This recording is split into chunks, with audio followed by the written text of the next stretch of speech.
देवताओं के तेज से देवी का प्रादुर्भाव और महिषासुर सेना का वध। ओम मदचरित के विष्णु ऋषि महालक्ष्मी देवता उष्णिक छंद शाकंभरी शक्ति दुर्गा बीज वायु तत्व और यजुर्वेद स्वरूप हैं। श्री महालक्ष्मी की प्रसन्नता के लिए मदचरित्र के पाठ में इनका विनियोग है। मैं कमल के आसन पर बैठी हुई प्रसन्न मुख वाली महिषासुरमर्दिनी भगवती महालक्ष्मी का भजन करती हूँ, जो अपने हाथों में अक्षमाला, फरसा, गदा, बाण, ब्रज, पद, धनुष, कुंडी का दंड, शक्ति, खड्ग, ढाल, शंख, घंटा, मधुपाण, शूल, पास और चक्र धारण करती हैं। ऋषि कहते हैं, पूर्व काल में देवताओं और असुरों में पूरे 100 वर्षों तक घोर संग्राम हुआ। उसमें असुरों का स्वामी महिषासुर था और देवताओं के नायक इंद्र थे। उस युद्ध में देवताओं की सेना महाबली असुरों से परास्त हो गई। संपूर्ण देवताओं को जीतकर महिषासुर इंद्र बन बैठा। तब पराजित देवता प्रजापति ब्रह्मा जी को आगे करके उस स्थान पर गए जहां भगवान शंकर और विष्णु विराजमान थे। देवताओं ने महिषासुर के पराक्रम तथा अपने पराजय का यथावत वृतांत उन दोनों देवेश्वरों से विस्तार पूर्वक कह सुनाया। वे बोले, भगवान महिषासुर सूर्य, इंद्र, अग्नि, वायु, चंद्रमा, यम, वरुण तथा अन्य देवताओं के भी अधिकार छीनकर स्वयं ही सबका अधिष्ठाता बना बैठा है। उस दुरात्मा महेश ने समस्त देवताओं को स्वर्ग से निकाल दिया है। अब वे मनुष्यों की भांति पृथ्वी पर विचरते हैं। दैत्यों की यह सारी करतूत हमने आप लोगों से कह सुनाई। अब हम आपकी ही शरण में आए हैं, उसके वध का कोई उपाय सोचिए। इस प्रकार देवताओं के वचन सुनकर भगवान विष्णु और शिव ने दैत्यों पर बड़ा क्रोध किया। उनकी भौहें तन गई और मुंह टेढ़ा हो गया। तब अत्यंत क्रोध में भरे हुए चक्रपाणी श्री विष्णु के मुख से एक भयानक तेज प्रकट हुआ। इसी प्रकार ब्रह्मा, शंकर तथा इंद्र आदि अन्यास देवताओं के शरीर से भी बड़ा भारी तेज निकला। वह सब मिलकर एक हो गया। महान तेज का वह पुंज जाज्वल्यमान पर्वत सा जान पड़ा। देवताओं ने देखा, वहां उनकी ज्वालाएं संपूर्ण दिशाओं में व्याप्त हो रही थी। संपूर्ण देवताओं के शरीर से प्रकट हुए उस तेज की कहीं तुलना नहीं थी। एकत्रित होने पर वह एक नारी के रूप में परिणित हो गया और अपने प्रकाश से तीनों लोकों में व्याप्त जान पड़ा। भगवान शंकर का जो तेज था, उससे उस देवी का मुख प्रकट हुआ। यमराज के तेज से उसके सिर में बाल निकल आए। श्री विष्णु भगवान के तेज से उसकी भुजाएं उत्पन्न हुई। चंद्रमा के तेज से दोनों स्तनों का और इंद्र के तेज से मध्य भाग कटि प्रदेश का प्रादुर्भाव हुआ। वरुण के तेज से जंगा और पिंडली तथा पृथ्वी के तेज से रितम भाग प्रकट हुआ। ब्रह्मा के तेज से दोनों चरण और सूर्य के तेज से उसकी उंगलियां हुई। वसुओं के तेज से हाथों की उंगलियां और कुबेर के तेज से नासिका प्रकट हुई। उस देवी के दांत प्रजापति के तेज से और तीनों नेत्र अग्नि के तेज से प्रकट हुए। उसकी भौहें संध्या काल के और कान वायु के तेज से उत्पन्न हुए थे। इसी प्रकार अन्याय देवताओं के तेज से भी उस कल्याणमय देवी का आविर्भाव हुआ। तदंतर समस्त देवताओं के तेज पुंज से प्रकट हुई देवी को देखकर महिषासुर के सताए हुए देवता बहुत प्रसन्न हुए। पिनाकधारी भगवान शंकर ने अपने शूल से एक शूल निकाल कर उन्हें दिया। फिर भगवान विष्णु ने भी अपने चक्र से चक्र उत्पन्न करके भगवती को अर्पण किया। वरुण ने भी शंख भेंट किया। अग्नि ने उन्हें शक्ति दी और वायु ने धनुष तथा बाण से वरुण ने शंख भेंट किया। अग्नि ने उन्हें शक्ति दी और वरुण ने धनुष तथा बाण से भरे हुए 2 तरकस प्रदान किए। सहस्र नेत्रों वाले देवराज इंद्र ने अपने व्रज से भरे हुए 2 तरकस व्रज उत्पन्न करके दिया और इरावत हाथी से उतरकर 1 घंटा भी प्रदान किया। यमराज ने काल दंड से दंड, वरुण ने पास, प्रजापति स्फटिकाक्ष की माला तथा ब्रह्मा जी ने कमंडलू भेंट किया।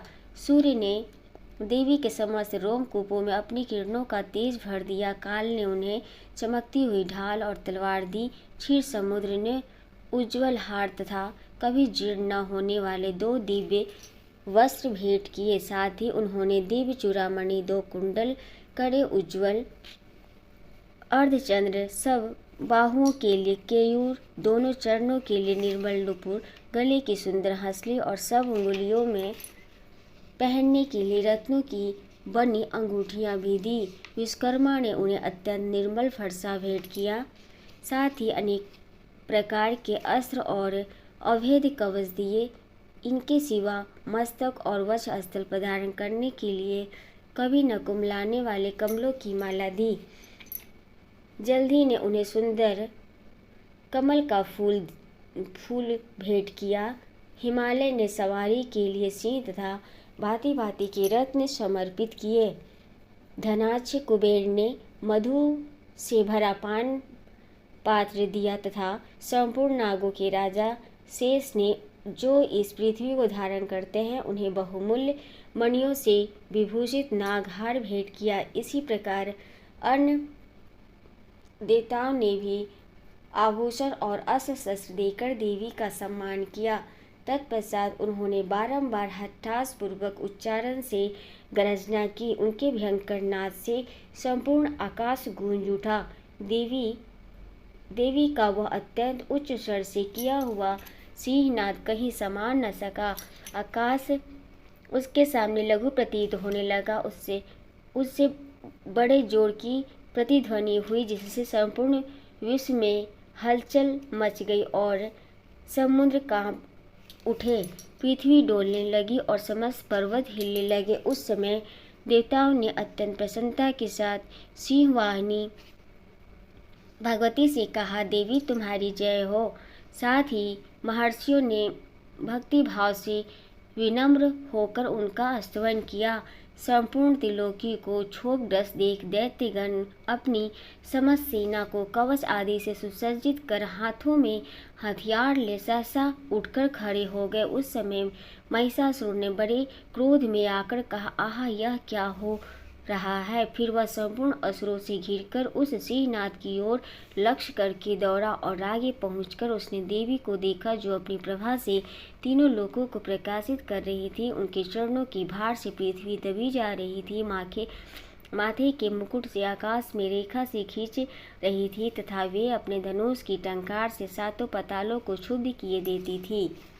देवी अपनी 1000 भुजाओं से संपूर्ण दिशाओं को आच्छादित करके खड़ी थी। तदंतर उनके साथ दैत्यों का युद्ध छिड़ गया। नाना प्रकार के अस्त्र शस्त्रों के प्रभाव से संपूर्ण दिशाएं उद्भासित होने लगी। त्रिशूल नामक असुर महिषासुर का सेना नायक था। वह देवी के साथ युद्ध करने लगा। अन्य दैत्यों की चतुरंगिनी सेना साथ लेकर चामड़ भी लड़ने लगा। 8000 रथियों के साथ आकर उदग्र नामक महादैत्य ने लोहा लिया। 1 करोड़ रथियों को साथ लेकर महाहनु नामक दैत्य युद्ध करने लगा, जिसके रोह तलवार के समान तीखे थे। वह असिलोमा नाम का महादैत्य 5 करोड़ रथी सैनिकों सहित युद्ध में आ डटा। 60 लाख रथियों से घिरा हुआ वास्कल नामक दैत्य भी उस महायुद्ध में लड़ने लगा। परिवारित नामक राक्षस हाथी सवार और घुड़ सवारों के अनेक दलों तथा 1 करोड़ रथियों की सेना लेकर युद्ध करने लगा। विडाल नामक दैत्य 5 अरब रथियों से घिरकर लोहा लेने लगा। इसके अतिरिक्त और भी हजारों महादैत्य रथ, हाथी और घोड़ों की सेना साथ लेकर वहां देवी के साथ युद्ध करने लगे। स्वयं महिषासुर उस रणभूमि में कोटि सहस्र रथ, हाथी और घोड़ों की सेना से घिरा हुआ खड़ा था। वे दैत्य देवी के साथ तोमर, भिंदी पार, शक्ति, मुसल, खड्ग, परशु और पट्टिस आदि अस्त्र शस्त्रों का प्रहार करते हुए युद्ध कर रहे थे। कुछ दैत्यों ने उन पर शक्ति का प्रहार किया, कुछ लोगों ने पास फेंके तथा कुछ दूसरे दैत्यों ने खड्ग प्रहार करके देवी को मार डालने का उद्योग किया। देवी ने भी क्रोध में भरकर खेल खेल में ही अपने अस्त्र शस्त्रों की वर्षा करके दैत्यों के समस्त अस्त्र शस्त्र काट डाले। उनके मुख पर परिश्रम या थकावट का रंज मात्र भी चिन्ह नहीं था। देवता और ऋषि उनकी स्तुति करने लगे और वे भगवती परमेश्वरी दैत्यों के शरीर पर अस्त्र शस्त्रों की वर्षा करती रही। देवी का वाहन सिंह भी क्रोध में भरकर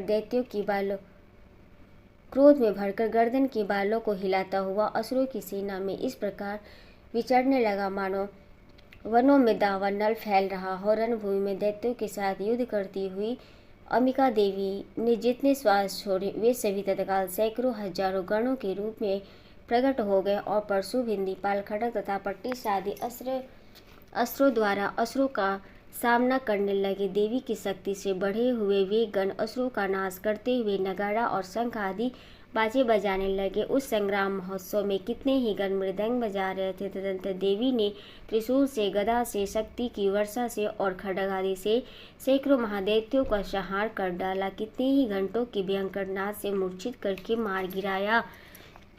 बहुतेरे दैत्यों को पास से बांधकर धरती पर घसीटा। कितने ही दैत्य उनकी तीखी तलवार की मार से दो दो टुकड़े हो गए। कितने ही गदा की चोट से घायल हो धरती पर सो गए। कितने ही मूसल की मार से अत्यंत आहत होकर रक्त वमन करने लगे। कुछ दैत्य शूल से छाती फट जाने के कारण पृथ्वी पर ढेर हो गए। उस रणांगण में बाण समूहों की वृष्टि से कितने ही असुरों की कमर टूट गई। बाज की तरह झपटने वाले देव पिंडक दैत्यगण अपने प्राणों से हाथ धोने लगे। किन्हीं की बाहें छिन्न भिन्न हो गई। कितनों की गर्दनें कट गई। कितने ही दैत्यों के मस्तक कट कट कर गिरने लगे। कुछ लोगों के शरीर मध्य भाग में ही विदीर्ण हो गए। कितने ही महादैत्य जांघें कट जाने से पृथ्वी पर गिर पड़े। कितनों को ही देवी ने एक बांह, एक पैर और एक नेत्र वाले करके दो टुकड़ों में चीर डाला। कितने ही दैत्य मस्तक कट जाने पर भी गिरकर फिर उठ जाते और केवल धड़ के ही रूप में अच्छे अच्छे हथियार हाथ में ले देवी के साथ युद्ध करने लगते थे। दूसरे कम मध्ययुद्ध की बाजू की लय पर नाचते थे। कितने ही बिना सिर के धड़ हाथों में खड्ग, शक्ति और दृष्टि लिए दौड़ते थे तथा दूसरे महादैत्य ठहरो यह कहते हुए देवी को युद्ध के लिए ललकारते थे। जहाँ वह घोर संग्राम हुआ था वहाँ की धरती देवी के गिराए हुए रथ, हाथी, घोड़े और असुरों की लाशों से ऐसी पट गई थी कि वहाँ चलना फिरना असंभव हो गया था। दैत्यों की सेना में हाथी, घोड़े और असुरों के शरीर से इतनी अधिक मात्रा में रक्तपात हुआ था कि थोड़ी ही देर में वहाँ खून की बड़ी बड़ी नदियाँ बहने लगी। जगदम्बा असुरों की विशाल सेना को क्षण भर में नष्ट कर दिया। ठीक उसी तरह जैसे तृण और काठ के भारी ढेर को आग कुछ ही क्षणों में भस्म कर देती है और वह सिंह भी गर्दन के बालों को हिला हिलाकर जोर जोर से गर्जना करता हुआ दैत्यों के शरीर से मानो उसकी प्राण चूने लेता था। वहाँ देवी के गणों ने भी उन महादैत्यों के साथ ऐसा युद्ध किया जिससे आकाश में खड़े हुए देवतागण उन पर बहुत संतुष्ट हुए और फूल बरसाने लगे। जय जय श्री मार्कंडेय पुराण में सावर्णी मनवंतर की कथा के अंतर्गत देवी महात्म्य में महिषासुर की सेना का वध नामक दूसरा अध्याय। ओम तत्सत। तृतीय अध्याय सेनापतियों सहित महिषासुर का वध है। जगदम्बा के श्री अंगों की कांति उदय काल के सहस्रों सूर्यों के समान है। वे लाल रंगी रेशमी साड़ी पहने हुए हैं। उनके गले में मुंडमाला शोभा पा रही है। दोनों स्तनों पर रक्त चंदन का लेप लगा है। वे अपने कर कमलों में जप, मालिका, विद्या और अभय तथा वर नामक मुद्राएं धारण किए हुए हैं। 3 नेत्रों से सुशोभित मुखारविंदी की बड़ी शोभा हो रही है। उनके मस्तक पर चंद्रमा के साथ ही रत्नमय मुकुट बंधा है तथा वे कमल के आसन पर विराजमान है। ऐसी देवी को मैं भक्ति पूर्वक प्रणाम करती हूँ।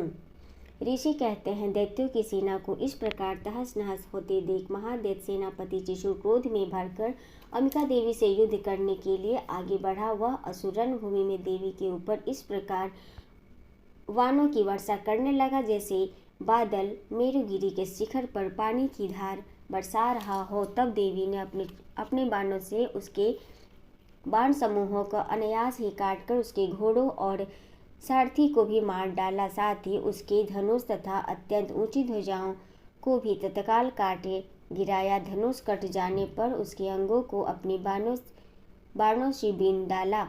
धनुष, रथ, घोड़े और सारथी के नष्ट हो जाने पर वह असुर ढाल और तलवार लेकर देवी की ओर दौड़ा। उसने तीखी धार वाली तलवार से सिंह के मस्तक पर चोट करके देवी की भी बाईं भुजा में बड़े वेग से प्रहार किया।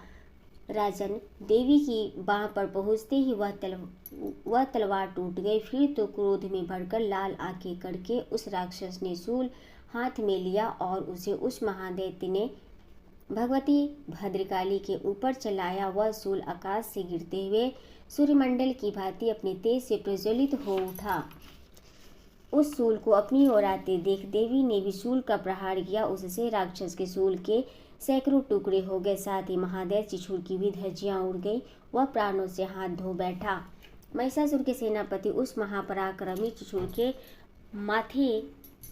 चिछुर के मारे जाने पर देवताओं को पीड़ा देने वाला चामर हाथी पर चढ़कर उसने भी देवी के ऊपर शक्ति का प्रहार किया, किंतु जगदम्बा ने उसे अपने हुंकार से ही आहत एवं निष्प्रभ करके तत्काल पृथ्वी पर गिरा दिया। शक्ति टूटकर गिरी हुई देखकर चामर को बड़ा क्रोध हुआ। अब उसने शूल चलाया, किंतु देवी ने उसे भी अपने बाणों द्वारा काट डाला। इतनी में ही देवी का सिंह उछलकर हाथी के मस्तक पर चढ़ बैठा और उस दैत्य के साथ खूब जोर लगाकर बाहु युद्ध करने लगा। वे दोनों लड़ते लड़ते हाथी से पृथ्वी पर आ गए और अत्यंत क्रोध में भरकर एक दूसरे पर बड़े भयंकर प्रहार करते हुए लड़ने लगे। तदंतर सिंह बड़े वेग से आकाश की ओर उछला और उधर से गिरते समय उसने पंजों की मार से चामर का सिर धड़ से अलग कर दिया। इसी प्रकार उदग्र भी शीला और विष आदि की मार खाकर रणभूमि में देवी के हाथ से मारा गया तथा कराल भी दांतों, मुंह और थोपड़ों की चोट से धराशायी हो गया। क्रोध में भरी हुई देवी ने गदा की चोट से उद्धत का कचूमर निकाल डाला। भिंदीपाल से वासकल को तथा बाणों से ताम्र और अंधक को मौत के घाट उतार दिया। 3 नेत्रों वाली परमेश्वरी नेत्री शूल से उग्रासय, उग्रवीर तथा महाहनु नामक दैत्यों को मार डाला। तलवार की चोट से विडाल के मस्तक को धड़ से काट गिराया।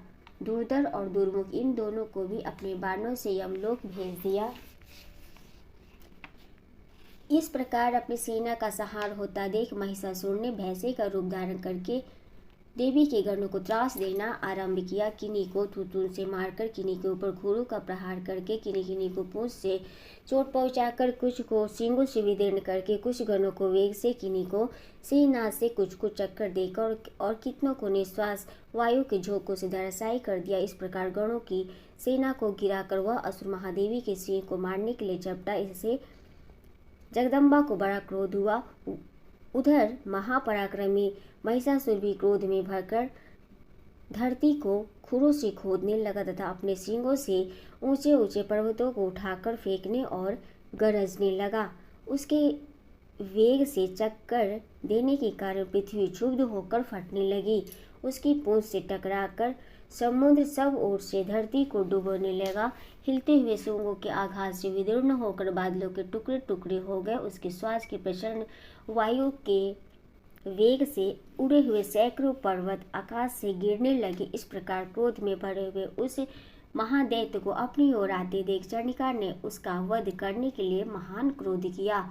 उन्होंने पास फेंककर उस महान असुर को बांध लिया। उस महासंग्राम में बंध जाने पर उसने भैंसे का रूप त्याग दिया और तत्काल सिंह के रूप में वह प्रकट हो गया। उस अवस्था में जगदम्बा ज्यों ही उसका मस्तक काटने के लिए उद्यत हुई, तो ही वह खड्गधारी पुरुष के रूप में दिखाई देने लगा। तब देवी ने तुरंत ही बाणों की वर्षा करके ढाल और तलवार के साथ उस पुरुष को भी बांध डाला। इतने में ही वह महान गजराज के रूप में परिणित हो गया तथा अपने सूंड से देवी के विशाल सिंह को खींचने और गरजने लगा। खींचते समय देवी ने तलवार से उसकी सूंड काट डाली। तब उस महादैत्य ने पुनः वैसे का शरीर धारण कर लिया और पहले की ही भांति चराचर महादैत्य ने पुनः भैंसे का शरीर धारण कर लिया और पहले की ही भांति चराचर प्राणियों सहित तीनों लोगों को व्याकुल करने लगा। तब क्रोध में भरी हुई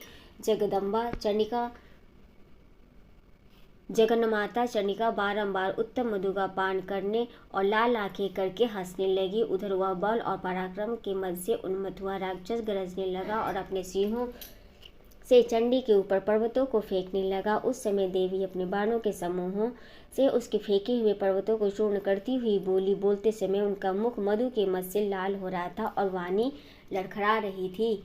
देवी बोली, ओ मूढ़, मैं जब तक मधु पीती हूँ तब तक तू क्षण भर के लिए खूब गरज ले। मेरे हाथों से यहाँ तेरी मृत्यु हो जाने पर अब शीघ्र ही देवता भी गरजना करेंगे। ऋषि कहते हैं, यूं कहकर देवी उछली और उस महादैत्य के ऊपर चढ़ गई। फिर अपने पैरों से उसे दबाकर उन्होंने शूल से उसके कंठ में आघात किया। उसके पैर से दबा होने पर भी महिषासुर अपने मुख से दूसरे रूप में बाहर होने लगा। अभी आधे शरीर ही वह बाहर निकलने पाया था कि देवी ने अपने प्रभाव से उसे रोक दिया। आधा निकला होने पर भी वह महादैत्य देवी से युद्ध करने लगा। तब देवी ने बहुत बड़ी तलवार से उसका मस्तक काट गिराया।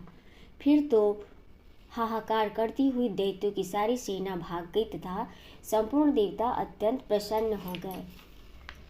देवताओं ने दिव्य महर्षियों के साथ दुर्गा देवी का स्तवन किया। गंधर्व राज गाने लगे तथा अप्सराएं नृत्य करने लगी।